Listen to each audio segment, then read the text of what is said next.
This is the late 2022 LEGO Star Wars The Razor Crest. It is the first Ultimate Collector Series set to not be based on a movie, which is pretty cool because this is based on Star Wars The Mandalorian from Disney+. Unsurprisingly rated for adult collectors, given set number 75331 with 6,187 pieces.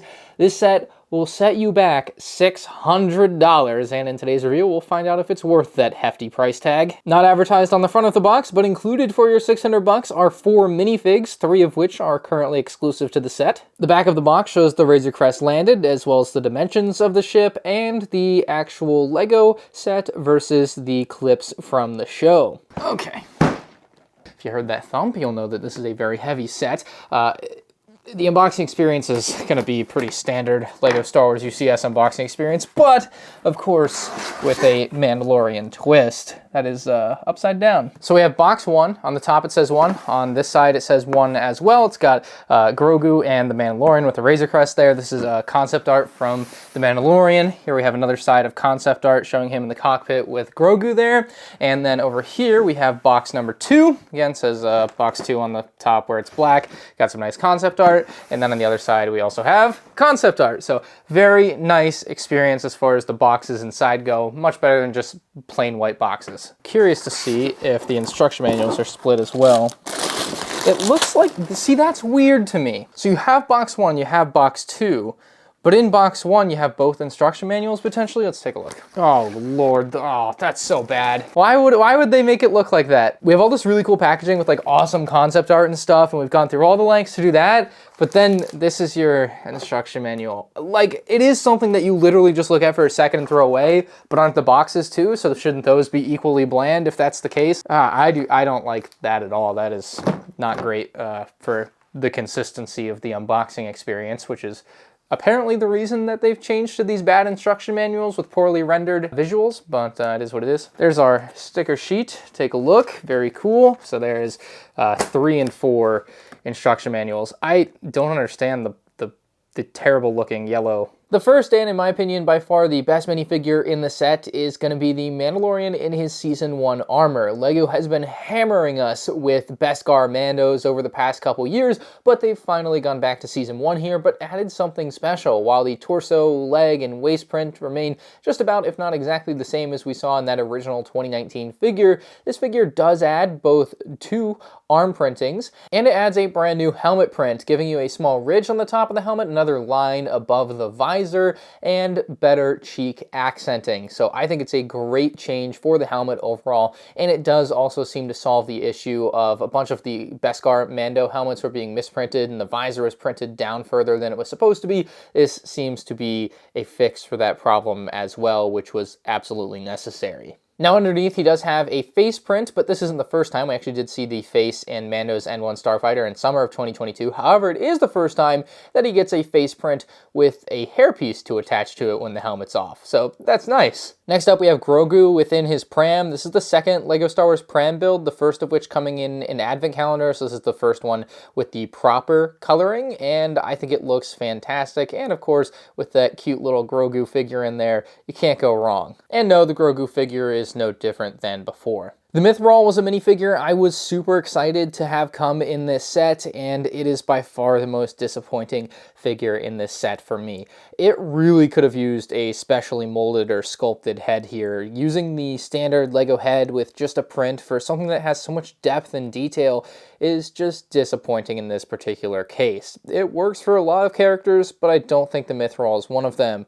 Hopefully in the future they'll reconsider, but honestly, this is probably just going to be the way it is. The final minifigure we have is Quill, certainly a step up from the Mythrol for the fact that he does have a specially molded head. I do feel the head is a little bit elongated versus the source material. I think it looks a little bit funky, and I think a lot of other fans share that perspective. However, I don't think it looks particularly bad now that I have it in hand. He does have a solid torso print. He's got a backpack that covers up most of that back print, but overall it's a solid figure, and finally getting Quill here doesn't hurt. Now Quill doesn't come all by his lonesome because it also includes the blurrg for the first time ever in LEGO Star Wars. I'm gonna be honest, this to me just feels like a microfighter build stuck into this set. It does something that I think they also did on the Dewback microfighter, but I can't remember exactly, but this like brick sticker in the middle with a double color Don't like the way that looks at all. I can see why you couldn't really make it work, but I don't like the way it looks regardless. It does have some nice eye prints there though. Those I think look pretty good. I do think the teeth though are a place where this falls apart. I think they look super weird and just not to my liking. He does have a cute pair of arms on both sides. Both the tail and the head have some posability thanks to ball joints there. For whatever reason, that piece wants to keep falling off. But as a display piece, other than the teeth, it's going to look good. It does have a small area on top for Quill to be placed within, so he just pops right in there. It's a good look with Quill on there. I like the blurg. That brings us to our display stand and display plaque, which includes, again, a sticker, which is super disappointing despite the designers having said that in the future these will be printed. In this particular case, for a $600 premium Ultimate Collector Series product here, we're not getting a printed piece. That's a cost-cutting measure that really sucks. Now, the stand does also include space on either side for your minifigures and animals in some cases. So we can put the Mandalorian here, Grogu with his pram there, nice spots. And then on the other side, we grab the Mythrol, and then there's a single stud with a much larger platform for the blurg, but it fits on nicely as well. So that's what the stand looks like, and you can plop it in front of the Razor Crest for your display. I don't think 4 minifigs is a bad number for this set. However, I do think missing out on characters like Migs Mayfield definitely leaves a little bit to be desired. Let me know in the comments if you're missing anyone here. The UCS Razor Crest here is an unsurprisingly massive model, taking up a good portion of my rather large table here, and it definitely commands your attention within your collection. It's also something that will need its own display area. It's not something that will fit really on a standard shelf that someone like me might collect Lego on. You're really going to need something with a very large area to place this thing down, because it doesn't actually come with like a flying stand. You have to place it down onto the non-retractable landing gear. I don't want it to be retractable, but it is non-retractable. It's a very sturdy base for the set above, and they even do have the detail of like the little doors that I guess would open when the landing gear is down versus closing when they are up. So I think that's fun, and you can see the side rear landing gear here. Just another very good and detailed look coming out of the side of the ship. You'll see the same style mirrored on the other side, and there are no like extra supports underneath. It is literally supported by the landing gear that it's supposed to be supported by, so that's nice and accurate. Externally, the detail on this thing is impressive, however, does leave a little to be desired, where there are sections that they use stickers and it changes the gray color that you see. You can see it just doesn't match up nicely at all there, and again, for a $600 collector set, like, that just rubs me the wrong way to have those types of miscolorations. You really should either just have the light gray be the same or just print them on. So while it's nice additional detail that you have to have, it does in a way also take away from the look of the set. But as a generality, the model is really tiled off with some studs kind of showing through intermittently. Perhaps the biggest thing they could have done with this set though to really set it apart from other sets in the UCS lineup is to make it in their drum lacquered silver color. They've used this color in a lot of different sets, however, here they only use the light gray color. In the Mandalorian show, the ship is obviously a metallic silver, and that is not represented here at all in this collector's set.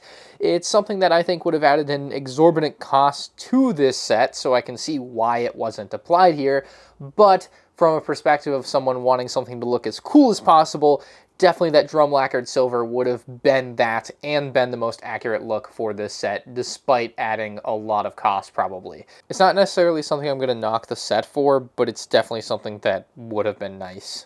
The engines on this thing are absolutely massive, as they should be. Very nicely tiled off as you work your way back to the exhaust area, which uses an interesting dark tan color. On the smaller Razor Crest model, they used a dark gray model, and depending on what source material you look at, it can look kind of dark tan, but to me, I thought it was dark gray, so it just kind of depends, I guess, on the lighting, but it's a slight splash of color outside of those yellow stickers and tiles that we see on the side to kind of break the model up a little bit. Anyway, they use translucent orange to represent the thrust at the back of the model, which is another nice bit of color. But of course, as a LEGO Star Wars set, it is unsurprisingly just a lot of gray in this one. And for some people, that's a turnoff, but I think most people that like LEGO Star Wars are just kind of in on the gray models. You just have to be to like LEGO Star Wars. The UCS AT-AT, the Millennium Falcon I don't really have on display in here, Death Stars, B-Wings, like there's just a lot of gray in Star Wars, and this is another one of those epic gray ships. Near the front of the ship, you have the main cannons, which look amazing on both sides of the cockpit. They do use some stickers for some added detail, which aren't as distracting as the yellow stripe stickers because it doesn't like really rub up against another color of gray. On the top of the ship, we have the escape pod, which you can lift out like so, and you can see like its little engines there to have it fly away to wherever it would go. But yeah, very simple look here. You can, of course, pull the top panel off, and you'll have plenty of space for a minifig. And with Din Djarin back in there, we can close this up, and it does have a clear panel for you to be able to see his face in there, although the lighting might make that difficult. You can get a real good idea of just how nicely detailed the back underside of the ship is here, and this is something that you can actually bring down because this is a panel, so you drop this right on down. It does kind of have some pieces here that are going to provide some resistance. You have to kind of push hard here, and it will drop the whole thing down, and that is a loading ramp that's going to allow you to bring your Blurg or perhaps other characters into the Razor Crest. So it's a bit steep here, but theoretically you could walk him up and into the Razor Crest. His head gets a little bit stuck there, so maybe you have to do it without him on there, but it's just a nice feature or at least detail to have, even though functionally it's not a playset, so you're not really going to be using it as one.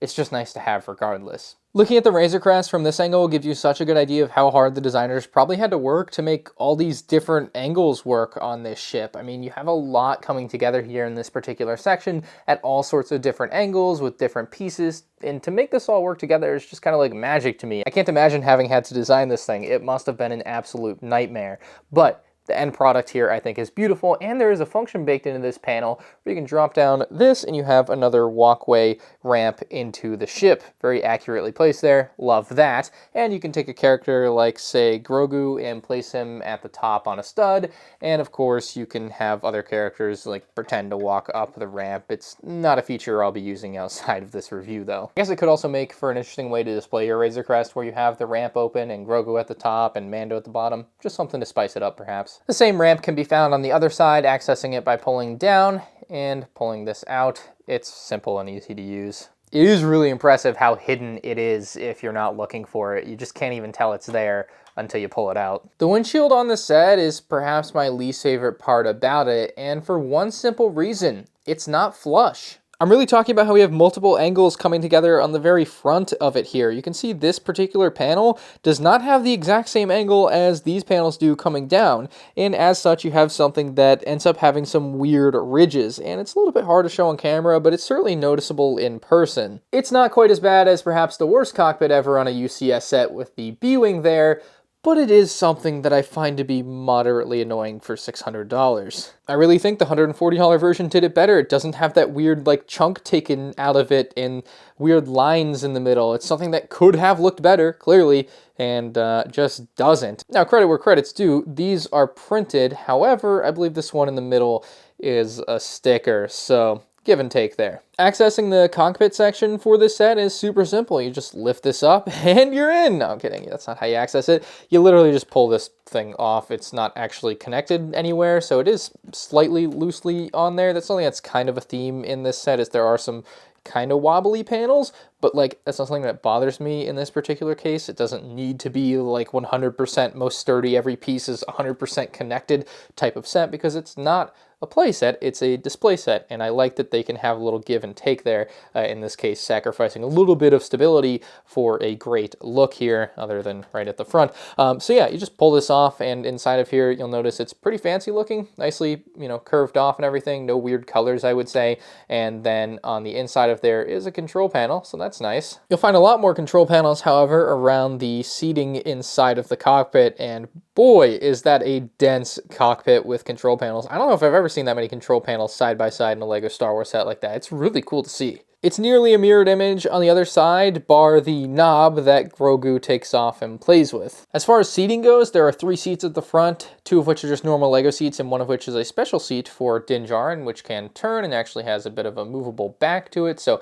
you can make him lean back a little further. It's really nice seating in this set, and I love that dark red color that really pops. Looking a little bit further back, you'll notice an archway and something blocking your access, and it's actually just a door you can open and close really easily, which is awesome, and I love the archway look. I think it looks fantastic. There's also a couple of studs here, which you could have a character like Din Djarin, of course, stand on if you want him to be moving about the cabin. Looking from a different perspective, you'll see a small clip where you can place Mando's blaster while he's piloting the ship perhaps, and you'll notice a small piece there, which is where you can place Grogu's pram.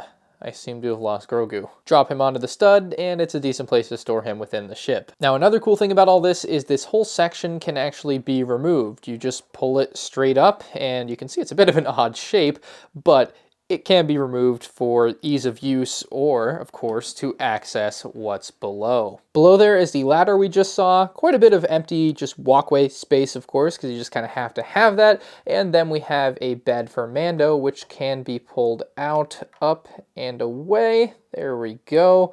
It's a simple build, but nice. With that removed, you can see a nice bit of wiring beneath there, but nothing crazy. And placing him back into rest here is going to be pretty simple. Just drop him in and slide him into place. When it comes to accessing the interior of this thing, you have to take quite a bit off the top, and you'd be surprised how loosely connected very heavy things like the engines are to the top of the ship. However, as long as you don't try to flip the thing over, it's not like they're coming off. This is something that should stay facing upward, so it's not something you really should have to worry about. But you take that off, you take this back panel off and this front panel off, and you have a majority of your access, and you can even take this piece off the back really simply as well. There's the underside of it, pretty colorful, but yeah, that is the 4 panels that pop off the top of this thing to give you full access to what's inside.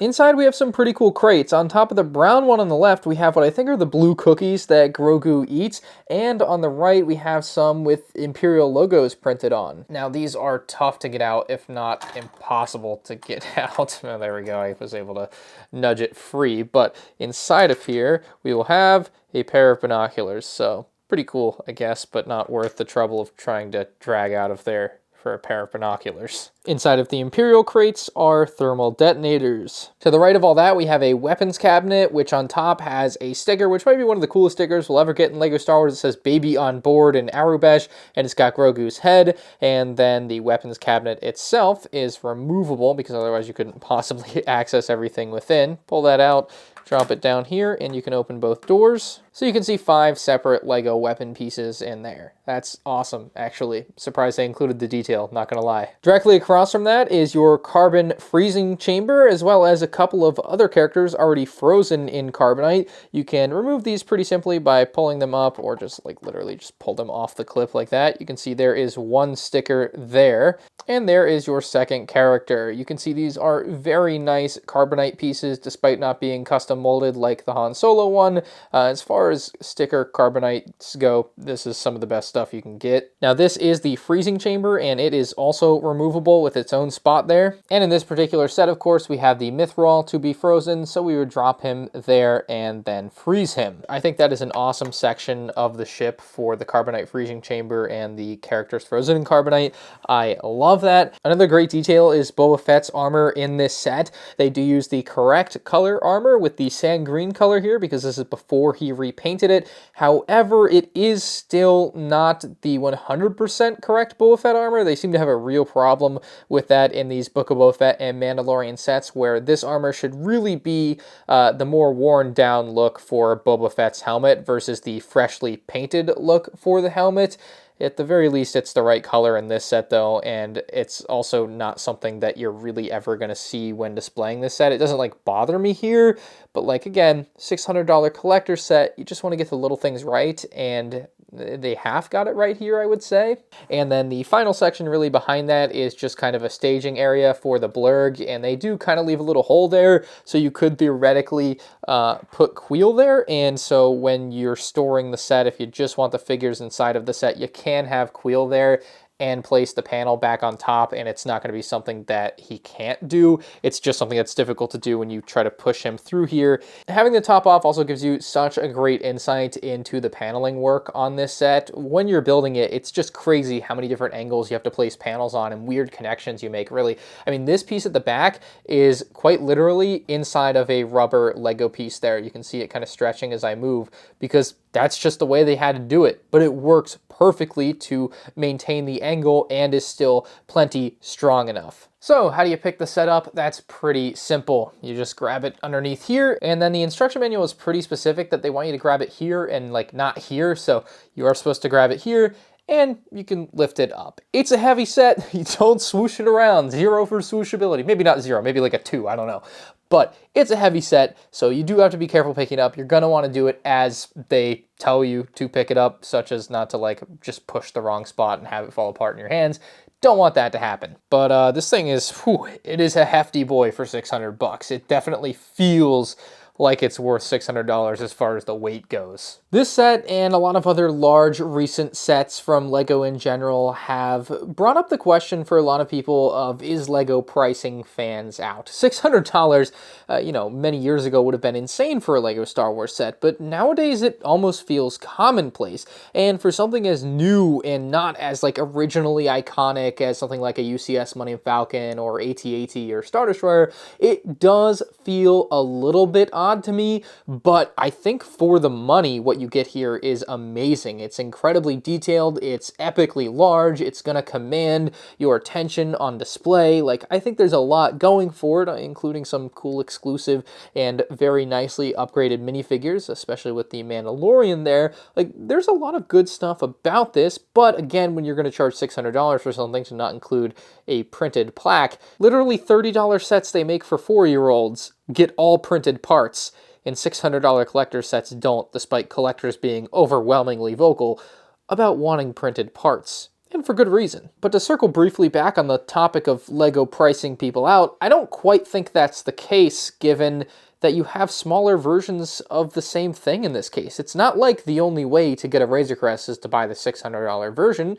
There's also a $140 version that is really good in its own right. And I saw many people also say, well, the Razor Crest should be a $200 UCS set. It certainly shouldn't. They would just be such similar products. I don't see the reason to make them. So to me, that somewhat justifies this set being 600 bucks because this original one is already so expensive to begin with. But then again, you can look at a set like the UCS Gunship that's $200 cheaper and be like, well, they could have made it that size. And I suppose I agree, but like for 600 bucks, I think you're getting fair value, even though yes, 600 is really expensive in the world of LEGO. It's the top 1% basically. If you can't tell, I really do like this set, and I appreciate it as the first ever TV or non-movie based LEGO Star Wars Ultimate Collector set, and hope that there's more on the horizon as far as that's concerned, perhaps of course from the Clone Wars or other Disney Plus shows. In conclusion, I don't think $600 is overpriced for what you get. I do recognize that it is very expensive in the world of LEGO. However, there is a cheaper alternative, so I don't really feel like that's an argument against